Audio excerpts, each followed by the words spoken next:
Right. Looks like we're live as well. Hi, everyone. Welcome to the PathCheck Global Health Innovators Talk Series, to the 11th episode. We at PathCheck are building crowdsourced computational health solutions. And please join us at pathcheck.org if you would like to know more about our organization. And do feel to drop by the Slack channel, tiny.cc/pathcheck Slack, if you're interested to work on computational health solutions. And Oops, that was from the YouTube channel. Don't worry, that was a glitch on my side. I forgot to pause it on the other side. So yeah, if any of you would like to visit the previous research talks, please do visit tiny.cc/PCF research talks. So quickly introducing the team that helped to put this together: Professor Ramesh Raskar, Christian Glorioso, Taupritesh Sethi, Nina Resek, and Nisi Hudson. So thanks a lot to everyone for all the help that they've given. And I'm Rohan Sukumara. So a quick intro into the talk series. So the Global Health Innovators talk is something which we arrange bi-weekly with the idea to set up speakers from different aspects of healthcare, where we can bring in AI, software, communication, and technology. And the primary motive being to drive collaborations for AI for healthcare, and particularly cross-disciplinary collaborations where we get to speak from experts in computer science, medicine, bioinformatics, and much more. So with that, I'd like to thank both the speakers who set aside their time from their busy schedule to attend this talk and share their experience with us. And I would like to welcome Kristen to introduce the speakers as well. Great, thanks so much. I am super excited for these talks today. So we have Dr. Jessica Steyer and Andrea Love here, and they are from the Unbiased Science podcast, which I know from the internet, from following all of their amazing posts on LinkedIn and listening to their podcast.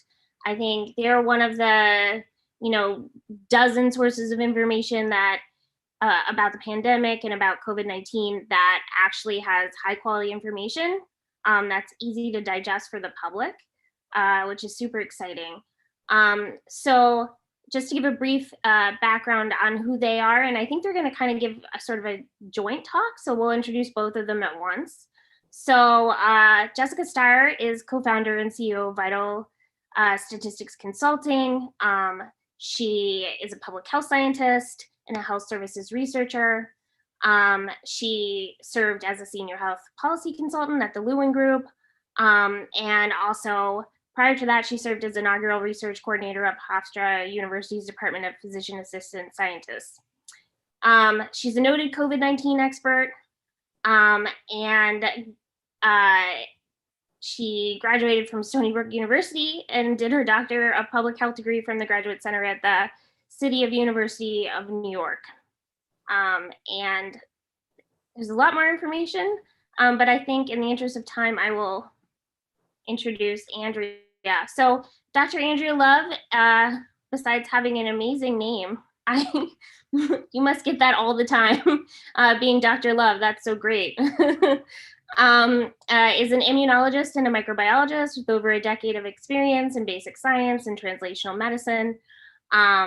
She also has a bunch of accomplishments, and has been very involved with science communication, as we're about to hear. So I would like to welcome them both here, and I'm super excited to hear about the Unbiased Science podcast and all the things they have to tell us today. So welcome. Thank you, Kristen. Thank you, guys. So we put together a few slides just to give you guys a little introduction to who we are and what we're doing with the podcast and where we hope to go. So let me just reshare my screen here. Okay, I think this is it. I don't know why I have two versions of the same document. We're going to see if this is the right thing. Okay, let me minimize this. Okay, so Kristen, you just introduced us, but yes, I'm Jess Steyer, and my co-host and partner in all of this is Dr. Andrea Love. And we like to say our motto is that we bring scientific method to the madness. So let me just see, why can't I go to the next slide? Hang on, here we go. So I thought it might be helpful, Kristen, I know you walked everyone through our backgrounds, but just to kind of give you a sense of where we've come from and and why we're doing what we do. It's interesting that our backgrounds are really very different, and our path to our current careers took very basically mine looked something like this. If you could still see me, it was a roller coaster. I had no idea what I wanted to do. And Andrea's was more of a straight shot. She knew, Andrea, you always say as a little girl, you kind of knew what you wanted to end up doing. But for a while there, I didn't know if I wanted to get into clinical medicine. I spent a whole summer studying for the MCAT. I never ended up taking it. I really don't love biology. Cover your ears, Andrea. Biology, chemistry, I'm also a bit squeamish, so that kind of was taken off the table. For a while, I did bench research in a neuroscience lab. That was really cool, but it didn't really resonate with me.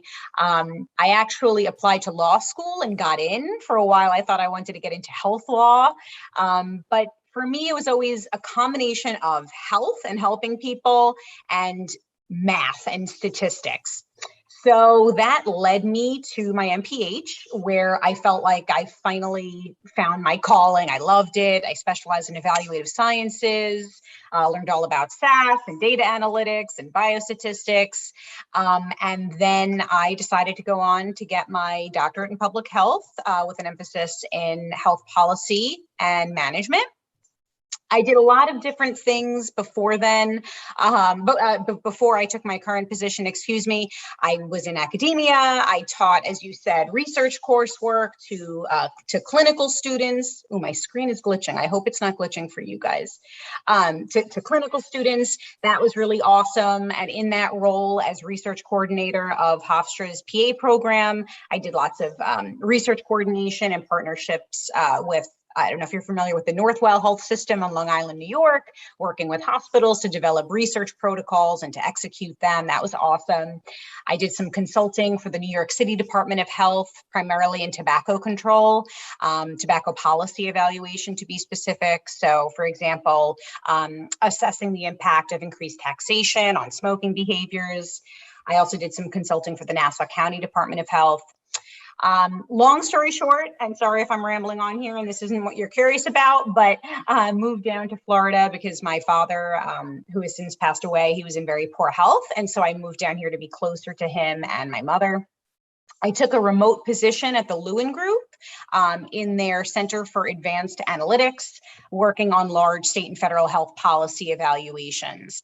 And that was awesome, but it was very corporate and, for me, family first. And it was there was a disconnect between how I wanted to live my life and that corporate structure. So decided to launch Vital Statistics Consulting with my partner, Dr. Bill Gallo.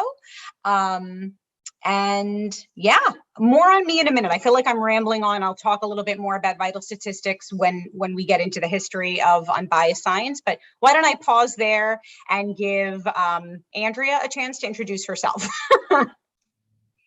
Thanks, Jess. So I have a PhD in microbiology and immunology. So I am not an epidemiologist or public health scientist. I do bench research.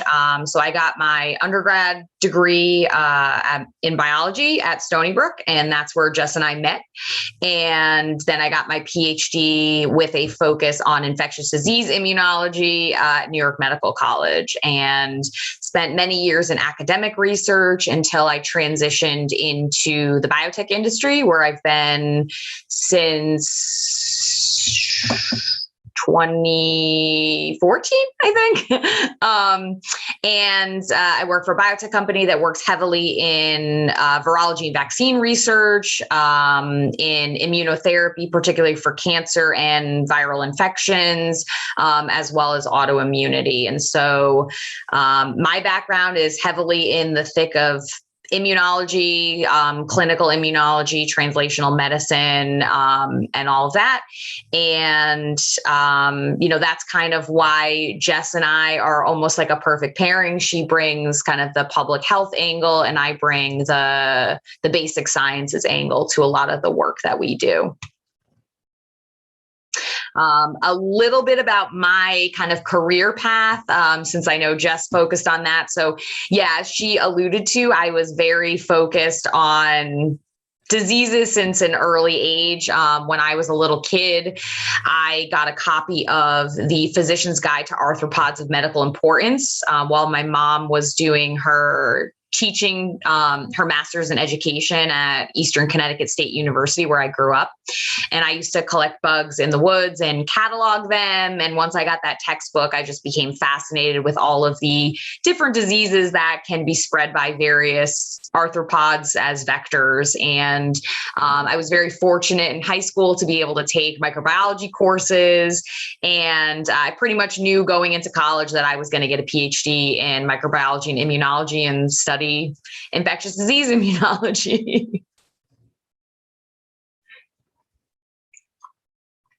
Sorry, I was moving my dogs outside of the room. You guys can hear me now. So we met in college. Andrea and I both did our undergraduate studies at Stony Brook University. So we kept in touch over the years. That was over 15 years ago, which is pretty scary to think about. But we kept in touch, and we shared a frustration with pseudoscience that was being spread rampantly on the internet and via social media. After I became a mom, I always tell the story, I joined all these mom groups on Facebook and was just absolutely horrified to see the misinformation around vaccines in particular.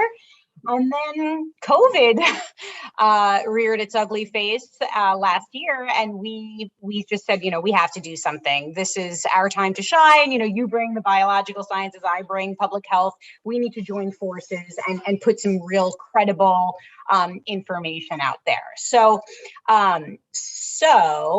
we established Unbiased Science in 2020, and really it was in response to, as I just said, this widespread and unchecked misinformation about COVID-19.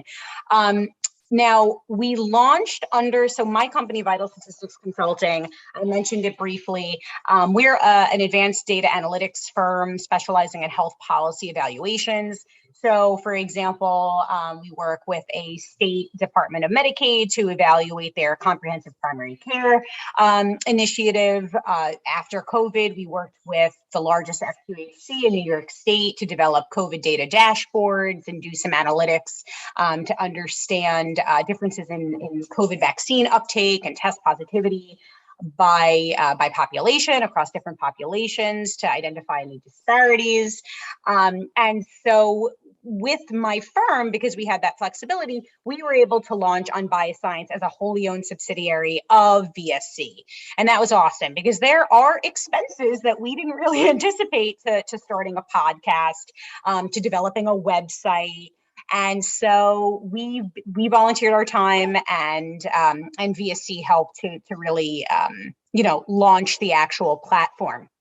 So we started out, and I'm so sorry for my dog yapping in the background. We started out primarily as a podcast. That is what our original focus was intended to be.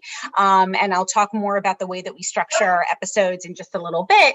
But very quickly, we realized that our social media platforms and our infographics on social media were gaining traction. And so again, I'm kind of skipping ahead here and I'll fill in some of the details, but we're really proud that today on Instagram, we have almost 110,000 followers. And then across other platforms, specifically Facebook, LinkedIn, and Twitter, there are about an additional, I think 40 to 50,000 followers. So we're really, really excited that we have that kind of reach.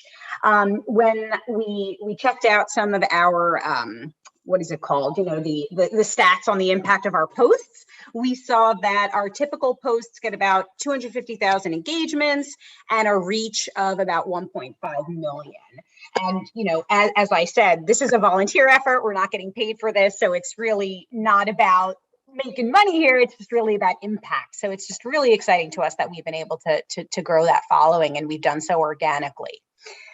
So, oops, I said all this already. The other thing, I guess, to say is that we do frequently appear as guests on other podcasts. We've spoken with lots of people. We've spoken with the media. Our whole goal in this is to, to use our expertise and to inform the public. So our whole goal is to translate complex scientific concepts for the lay person.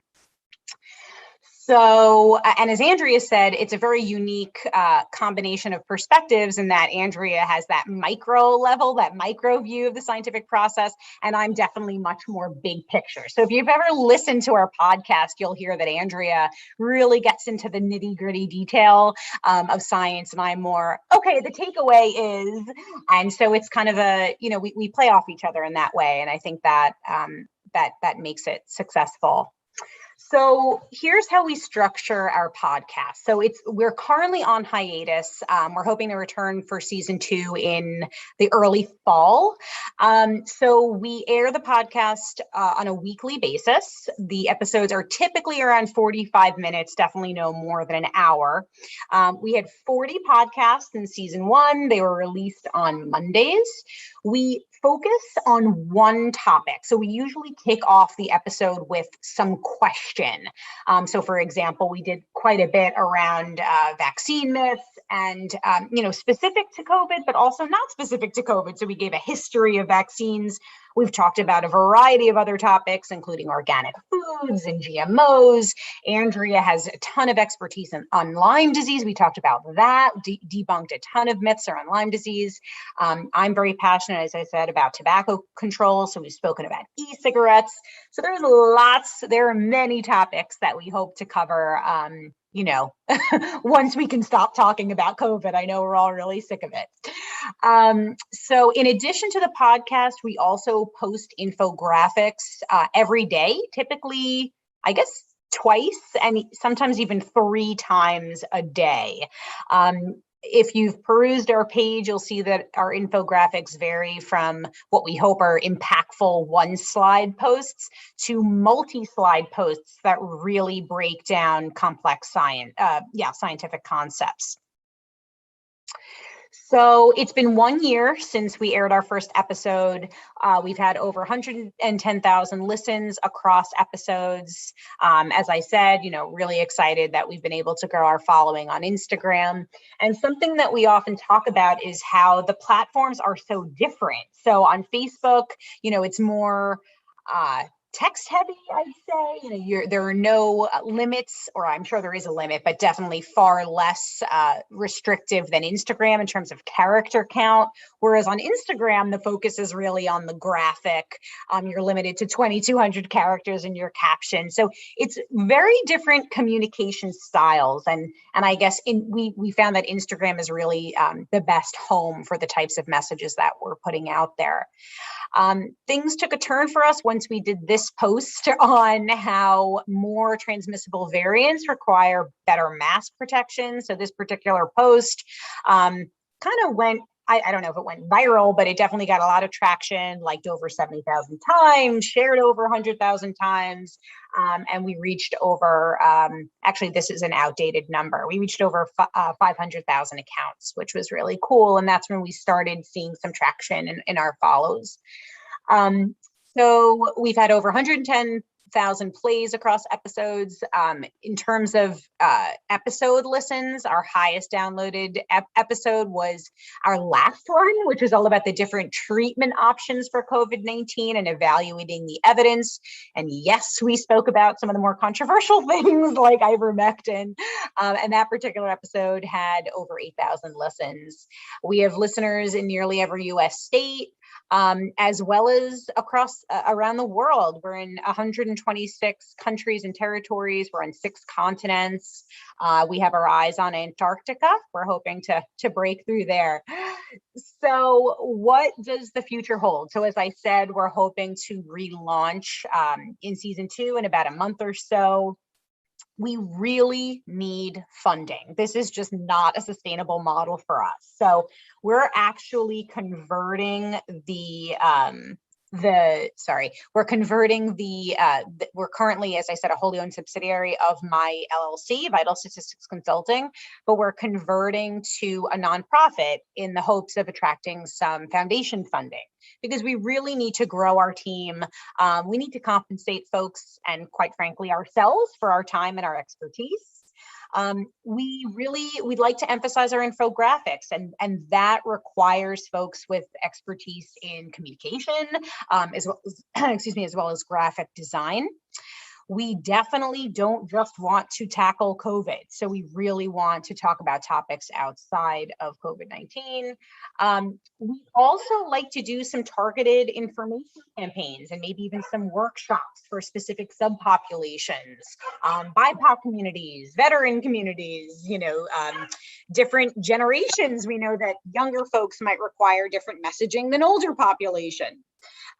We also would like to carve out some more of our own time to dedicate to the podcast. So, right now we are both working full-time. We have full-time careers. We also have lives and families. And so the podcast, and Andrea can attest to this, it's more than a full-time job. So right now it feels like we're juggling multiple full-time gigs, and that's just really not sustainable for us. So we're trying to figure out a more sustainable model for growth for Unbiased Science. And really our ultimate goal is to become a nationally and honestly, ideally internationally recognized source of credible scientific information for the layperson. We want to reach people, across the aisle, different political affiliations, ages, everything.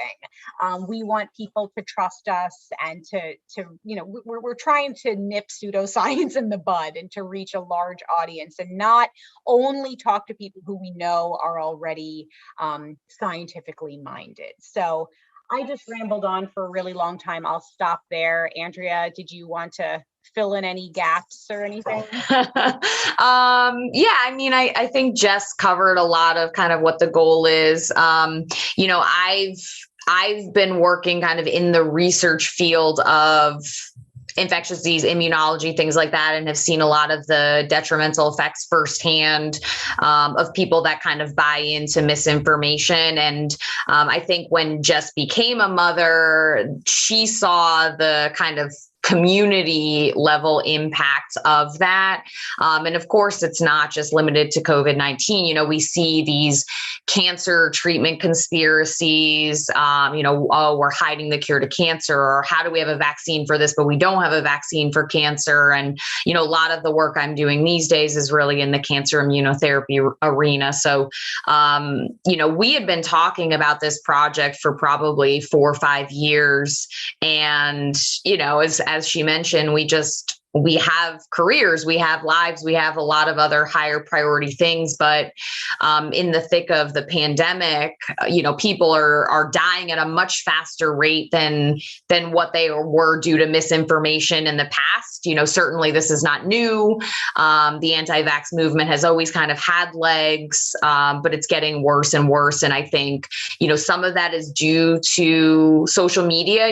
Jess and I feel very passionately that social media is a double-edged sword. It enables us to reach a lot of people, but it enables a lot of people that maybe shouldn't be speaking on topics that they're not well versed on, to also reach a lot of people. And, just like I wouldn't try and pretend to be a plumbing expert or a car expert or things like that. We've lost this respect for scientific expertise. And I think we're all kind of feeling that there's this impetus to kind of try and take the reins back and try and underscore why there are specialists in different fields, why not even within a PhD, why not all PhDs are equal, right? A PhD in British literature is not a PhD in a biomedical science. And, so a lot of this goal is beyond just COVID myths and misconceptions. It's why are research studies designed the way they are? What is bias in reality? One of the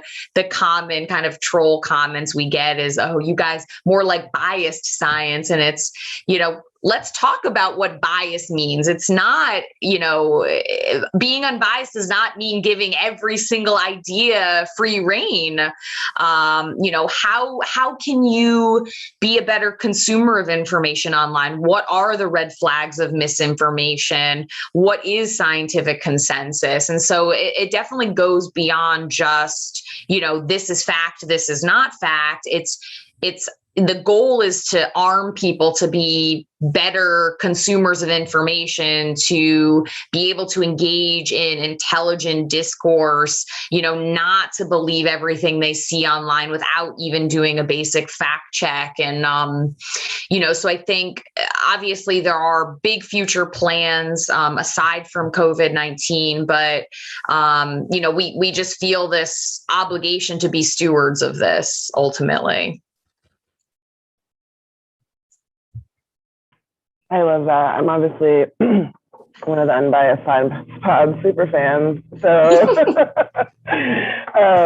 we're so excited to have you guys on, because I think what we've all seen from the sort of inaction on the part of our leaders and our governments, like globally, is that, we have this unique opportunity to seize that momentum as scientists and like lean into activism. And, like you said, like our duty really is to be stewards of the information, but to also put it to use for good, right? And so that's what I love about you guys, is kind of, we're all sort of swept up in this movement that's being led primarily by scientists and moms, people who like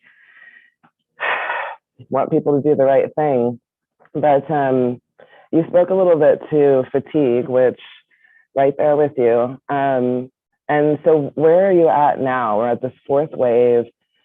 We now have sort of these really distinctly stratified populations, and we have like a lot of extremist resistant people who, anti-vaxxers, traditional anti-vaxxers have really seized upon and built into this huge delusional mass of people who refuse to get vaccinated. And so what's next? Like, how do we start to crack that egg and chip away at some of that propaganda? What do you guys think? I mean, it's so challenging. We try and remain apolitical on the page, because there are many pages that are a little bit more politically slanted, and we really want to encourage everybody to come to our page. But, as an example, I'll use an example here. So Donald Trump went to a rally, right, in Alabama, I think it was, where they're having a huge surge of Delta cases. The hospitals are overwhelmed. The physicians are begging people to get vaccinated. And he came out and said he got vaccinated finally, publicly, and told people to get it, and told people that, he'd let them know if it didn't work. And he got booed by his supposed followers. And so it's become this just, overwhelming cognitive dissonance, where even within that niche of population, they're now fighting amongst each other. And, so Jess and I are trying to take different tactics when we're creating some of our infographics recently. Like, we're still doing a lot of science heavy content, but there are people they're not gonna listen to it. They don't care. It's not gonna resonate. They've already accepted or they've bought into the narrative that scientists are corrupt, physicians are corrupt, the government is corrupt, the FDA doesn't know what they're talking about. And so, is it an emotional appeal strategy? Is it,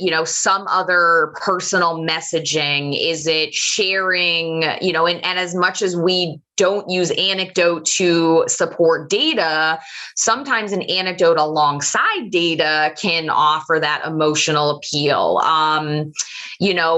Unfortunately, we're seeing people even with firsthand experience, a family member dying themselves, getting deathly ill, they still don't believe it. And so, there are going to be people that I don't think we can get through to, but I think right now we're trying a diverse style of messaging to see if there are things that will resonate with some of these really, resistant populations. And it's so funny because I feel like some of our loyal followers are getting a little bit, people get pissed off, quite frankly, when we veer away from science sometimes, and we just try to tell them, really our ultimate goal right now in this moment is to get people vaccinated, and it's like whatever we have to do at this point. So we don't really see this veering away from science. As Andrea said, everything that we say is of course supported by the science, but we just did a post on how many millions of children around the world have lost a parent or a grandparent caregiver. We are trying different message framing. Today we used, I guess, I don't know, would you say appeal to authority? I don't know what we did today, but we talked about how 96% of surveyed US physicians got the vaccine. And, to try to, we know that people trust their personal clinicians, and we're trying to use that tactic. As Andrea said, there's always going to be a segment of the population we know we can't reach, but there are still people who message us. You know that, Andrea, who are like, I'm pregnant and I'm just not sure. Can you show me, give me some articles? So there are some stragglers who I think they aren't just 100% anti-vaxxers, but they're nervous and maybe their families are anti-vaxxers or whatever it is. So we're trying to speak to them. Another thing is that, my gosh, the power of that personal relationship with clinicians. We're not clinicians, and it's so funny. My husband's an ER doc, and he just went on. He and a group of about 70 other physicians. I don't know if you guys saw in the news here in South Florida.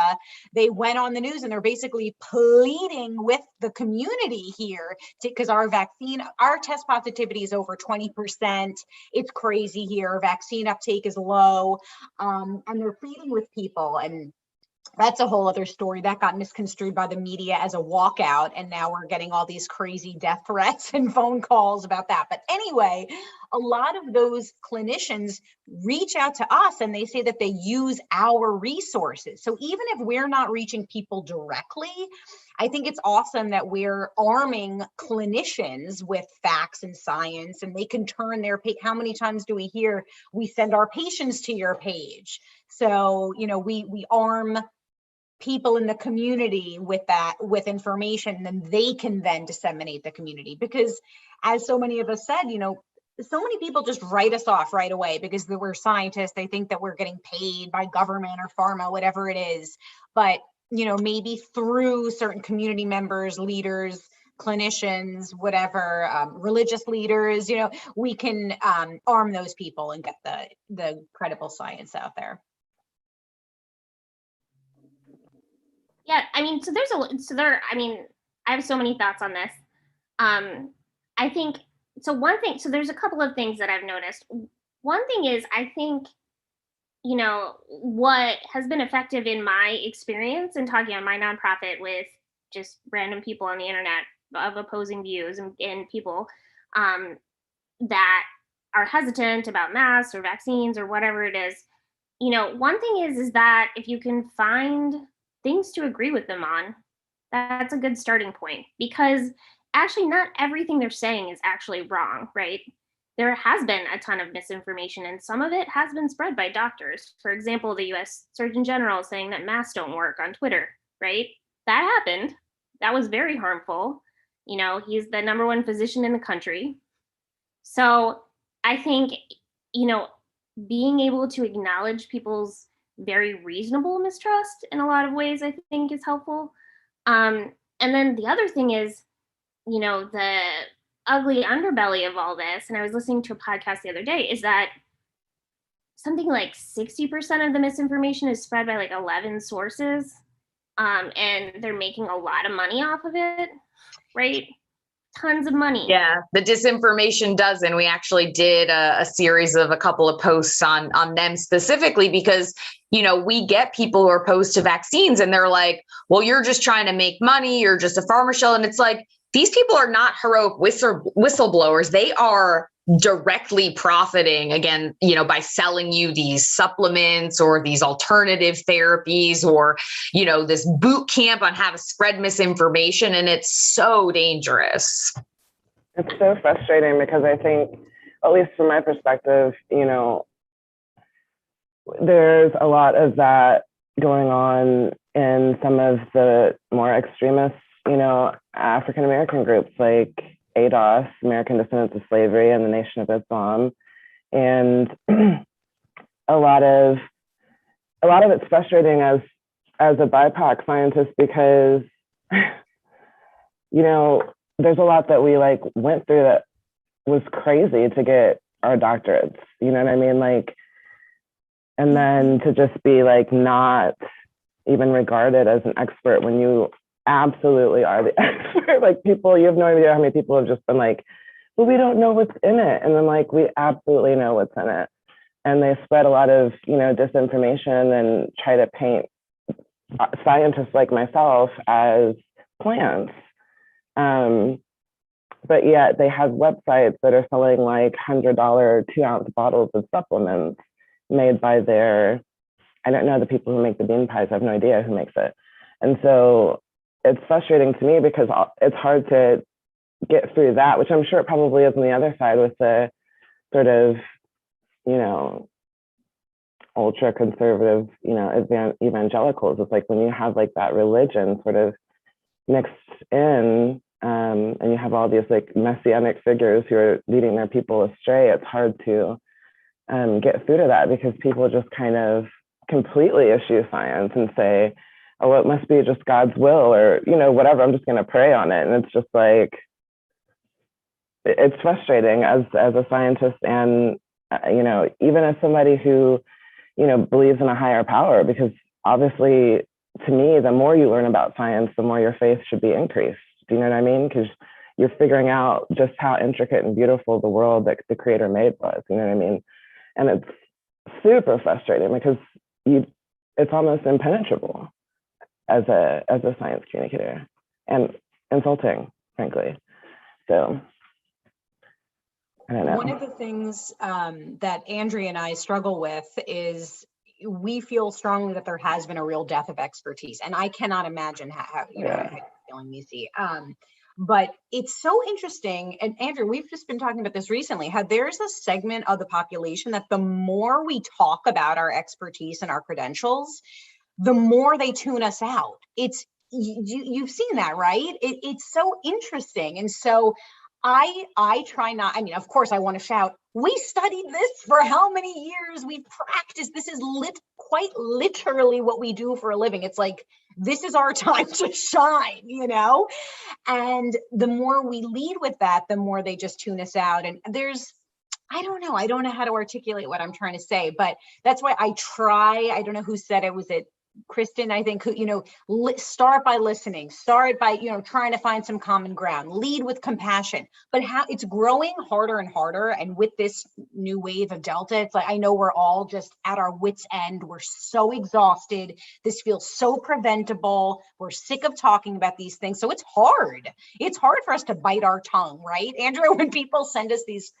really insulting messages. Yeah. And I think, I think this particular wave is the most difficult because we saw it coming, it's preventable. And the reason that we're in the position we're in is because people are just kind of ignoring reality, ignoring the warnings, ignoring the data, even ignoring pleas from people within their community. As we were saying, we're trying to take these different messaging tactics. We posted a portion of the Pope's speech that he gave the other day, where he's imploring Catholics to basically view this scientific discovery as a gift from God, because God gave us scientists who developed these vaccines, and this is showing love to your community by protecting you and others around you. And even that, we got flack for, and it's becoming increasingly frustrating because then it's I listen to my God, but I'm not going to listen to the Pope, who is the highest of the high, within the Catholic religion. And it's, at a certain point, it's okay, well, what is it going to take? What are they going to need to hear in order to change their mind? And maybe there's a swath of people that cannot change their mind, because they think it's a sign of weakness, that, that they just dig their heels in more and more, and they simply cannot concede. And Andrew, one other tactic that we tried with our post, maybe worth highlighting, is this emphasis on cognitive dissonance. How you have people who are smokers, or who get Botox injections, or who have, an armful of tattoos where the ink was not FDA approved, and yet they're talking about, Nisi, as you said, the ingredients in the vaccines, or they don't want to inject them. So it's, we try different things, and some of it sticks, some of it doesn't, but yeah, I just wanted to mention that as well. Yeah, no, it's certainly frustrating. I think we're definitely starting to take a different tack in our persuasive messaging, I would say, because, we try to find creative ways, whether it's humor or,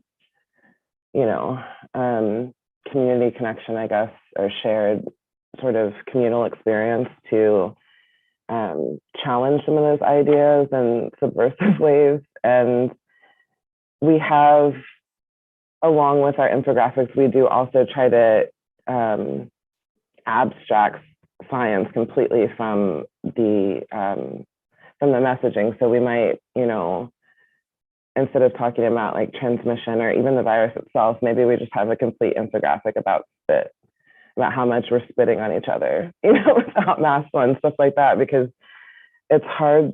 You're right. Like sometimes people just put up a wall, and then they, there's a lot of really empowered lay scientists out there who feel like they have that knowledge and expertise to challenge everything that you say. And so sometimes I find it easier to communicate things using very basic concepts instead. And sometimes it's even more than just challenging what we're saying. It's hateful. I don't know the messages that you guys get, but some of the ones that we get, literal death threats. I mean, the worst things that you could say to another human being. So that's just really wearing on us. And sometimes there are days when it's like, what are we doing here? We have to really, that's why I'm so grateful to do this with Andrea, because we support each other. I'll have an off day. She's like, Jess, we gotta, we gotta keep doing this, and then vice versa. But yeah, I know we're all struggling. I give props to everyone who's on here right now, because I know how difficult this is. We're living through a literal plague. Like we all need to extend ourselves a little bit of grace and understanding right now.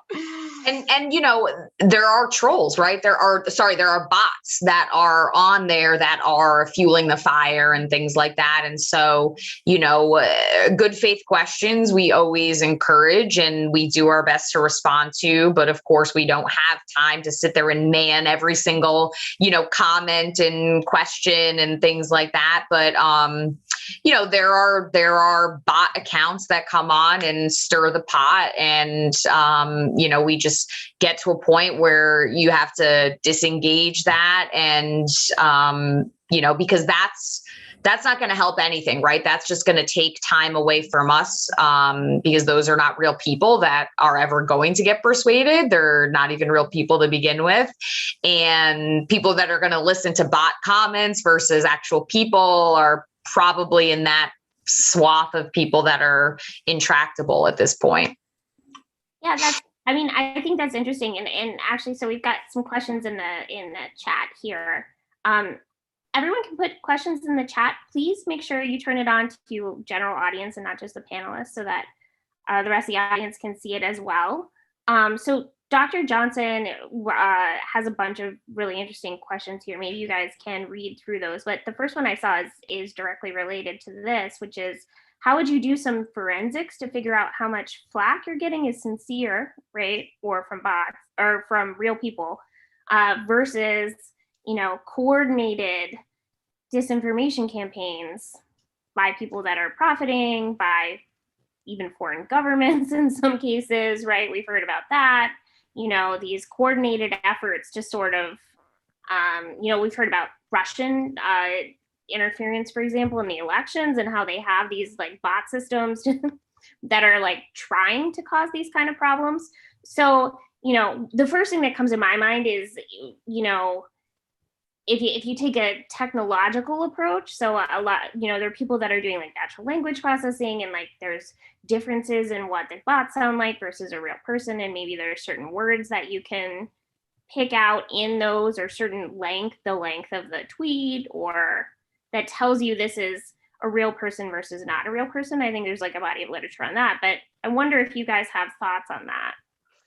I mean, I would say that's probably outside the scope of our skill set. There are, I don't know what they call them, IT forensics scientists or things like that specialize in kind of decoding that. I know that, with my company, we had to take a variety of like phishing and data breach trainings, and they have these kind of, profiles, these hypothetical scenarios, and some of the bot accounts are well designed and look almost credible, but there are kind of some of these like tips and tricks and hints and things like that. But I don't think we have the bandwidth to kind of sift through each and every one of them to kind of weed them out. But when a prominent account that is notorious for spreading misinformation, what they often do is they share our post in their stories and they try and sick people on us. And then we get kind of inundated with an influx of trolls and hostile comments and all that. And you can, at least on Instagram, you can track public reshares, and often we're able to at least find that initial person, usually someone with over 20,000 followers or things like that. And it's like, go and find, and flood their account or whatever. And then we try and stem that by blocking and things like that.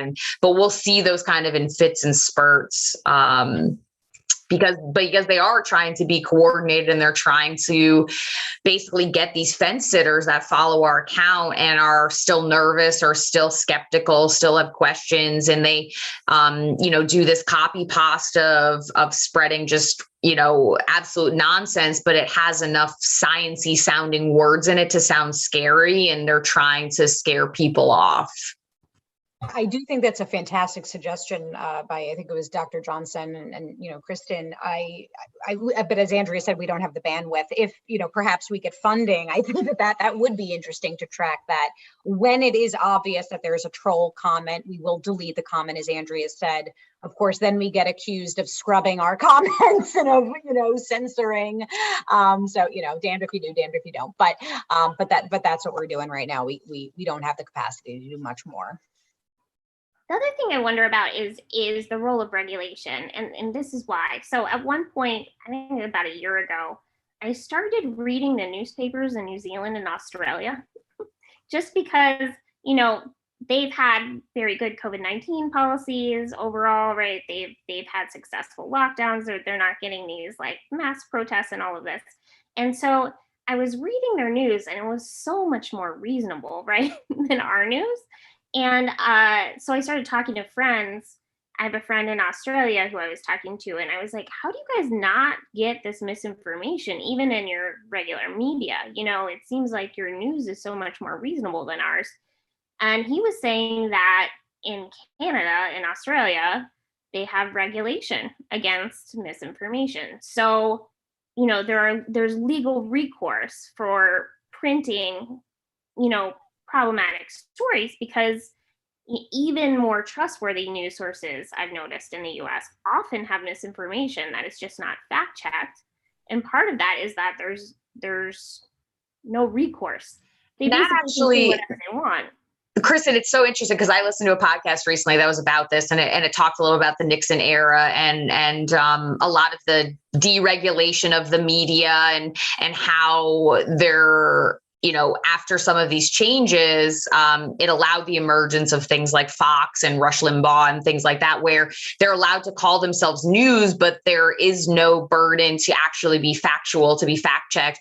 And obviously, it's been problematic since the get-go, but it's obviously getting worse and worse and worse because now we have more and more platforms. We have more reach. People have computers at their fingertips where they can see and consume all of this at all times. And it's, yeah, it's detrimental on both sides. And even reputable, organizations, a lot of times they'll post a buzzworthy headline that is not the full story. And we know that the vast majority of people do not read past headlines, or they are misconstruing a preprint that is not sharing reliable data. The study had flaws, and it becomes increasingly frustrating for us, because now it's like, okay, well, yeah, I mean, there are some more reputable news organizations, but you can't always trust exactly everything they say. And then a lot of times they'll put out opinion pieces, and like the word opinion is like kind of hidden. And so then someone's like, oh, well, this was a news article. And it's like, no, it was an opinion piece, and they all share them. And yeah, it's very problematic. I mean, there's a lot of underlying issues. Regulation of the media is one, underlying like an emphasis on general literacy, the educational system. I mean, it's systemic, and it goes through multiple different layers of kind of how our society is structured, I think. And I don't know, related, I think, is that we're living in a time when the media, they're reading these scientific manuscripts. You have the general public reading scientific manuscripts. They're not intended really for public consumption, right? They're intended for the scientific audience. And so you have the media, they pick up, Andrew, as you were saying, certain buzzwords or phrases from these scientific manuscripts or preprints, whatever they may be, taken completely out of context and without the important qualifiers. And so we deal with that constantly. It's just a really weird time to be in SciComm. I feel like we're up against a lot of challenges. Yeah. You guys mentioned that you were working to provide some tools to people, some analytical tools. So how do you think that kind of work can start to influence policy along with the messaging?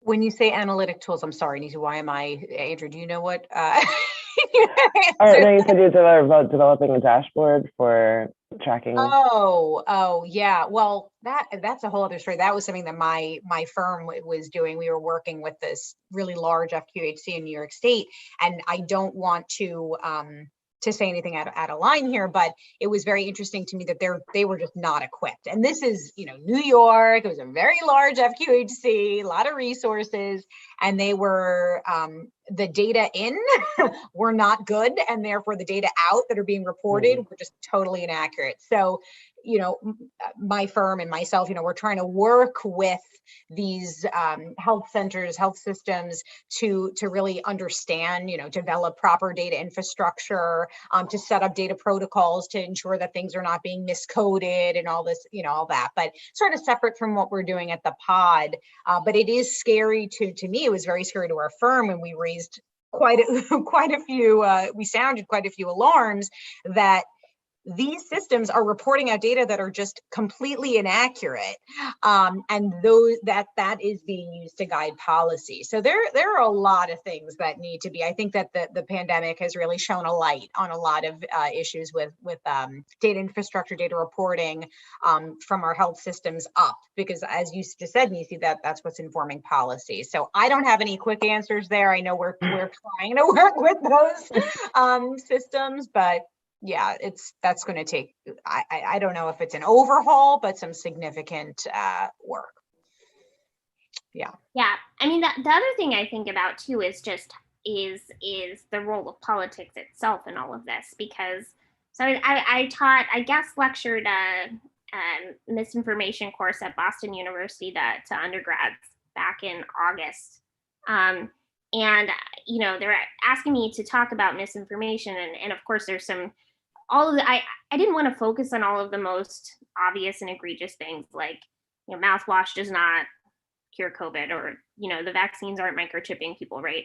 I was looking for more of a nuanced angle. And the thing is, back in August, so a lot of people on the right say that, people were targeting the vaccines or having anti-vaccine stuff in order to influence the election. And I actually think there is some evidence to support this, because, back in August, even the people I knew that were very liberal, very educated, were having vaccine hesitancy. And if you go and you dig back into the news at that time, what I found were places like Reuters, right? NPR, largely driven by politicians like Andrew Cuomo, who was saying people don't, the Democratic governor of New York, people don't trust the vaccines. They don't trust the government. They don't trust Trump. So this sort of like anti-vaccine rhetoric was actually being spread from what are thought to be reliable media sources, right? Coming from the mouths of politicians that were motivated to win elections.